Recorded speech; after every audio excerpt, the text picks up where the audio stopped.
ঢালিউডের আলোচিত নায়িকা পরীমণি ও তরুণ গায়ক শেখ সাদের প্রেমের খবর বহুদিন ধরেই ছিল ওপেন সিক্রেট। তাদের ফেসবুক পোস্ট, ভিডিও এবং একসঙ্গে সময় কাটানোর ছবি ভক্তদের সহজেই সে সম্পর্কের বার্তা দিত।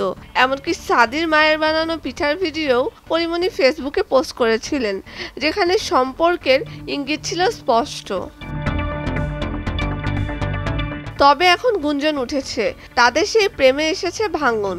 সম্প্রতি দুজনই ফেসবুকে পোস্ট দিয়েছেন রহস্যময়। পরীমণি কালো ব্যাকগ্রাউন্ডে লিখেছেন ব্ল্যাকমেলার, অন্যদিকে সাদি ফেসবুকে পোস্ট করেছেন 3টি ডট, যেটিকে অনেকে সম্পর্কের ইঙ্গিতপূর্ণ ভাঙন হিসেবেই ব্যাখ্যা করছেন।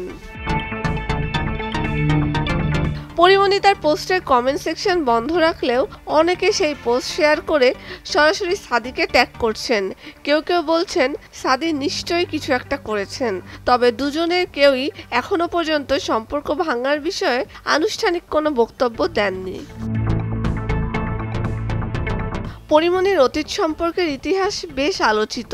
তিনি একাধিকবার বিবাহ বন্ধনে আবদ্ধ হয়েছেন, যার মধ্যে একজন পরিচালক ও একজন নায়ক রয়েছেন।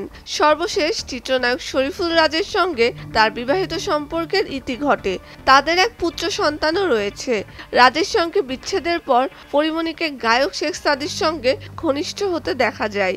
একসঙ্গে ঘোরাঘুরি, সামাজিক যোগাযোগ মাধ্যমে একে অপরের প্রশংসা, এমনকি পরীমণির গ্রেফতারি পরোয়ানার সময় সাদির জামিনদার হওয়া, সব মিলিয়ে তাদের সম্পর্ক ছিল গভীর ও দৃঢ়।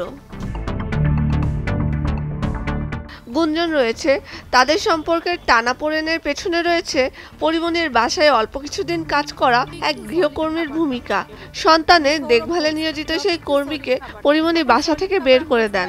এরপরে গৃহকর্মী পরীমণি ও সাদি সম্পর্কে ফেসবুক সহ বিভিন্ন মাধ্যমে ছড়িয়ে দেন। পরীমণির ঘনিষ্ঠজনরা এই অভিযোগকে ভিত্তিহীন ও বানোয়াট বলে দাবি করেছেন। তারা বলেন এই অপপ্রচারের কারণেই দুজনের মধ্যে ভুল বোঝাবুঝি তৈরি হয়েছে। এতে তাদের পারিবারিক ও সামাজিক মর্যাদা ক্ষতিগ্রস্ত হয়েছে। সাদি সম্পর্কে পরীমণি বলেছিলেন, একটা চড়াই উতরাইয়ের মধ্য দিয়ে আমার জীবন চলছে। বিপদের সময় যে পাশে থাকেন সে জীবনের জন্য আশীর্বাদ। আমি এই জীবনে অনেক শুভাকাঙ্ক্ষী পেয়েছি, এখনো আমার অনেক শুভাকাঙ্ক্ষী রয়েছে।